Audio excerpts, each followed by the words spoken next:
Hai semua, abang dah beli barang sekolah. Abang nak masuk darjah 1. Kalau di Indonesia, masuk sekolah SD, sekolah dasar. Beg sekolah agama, sekolah rendah. Ini baju sekolah saya. Ini baju sekolah agama saya. Ini botol air saya. Ini ada craft stick.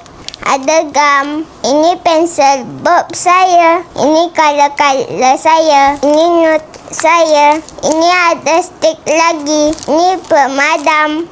Ini pengorek. Pensel saya. Kad holder. Wah, banyaknya tisu. Ini gunting saya. Ini highlighter saya. Ini pemadam lagi. Okay guys, bye. Awak semua darjah berapa? Bye-bye.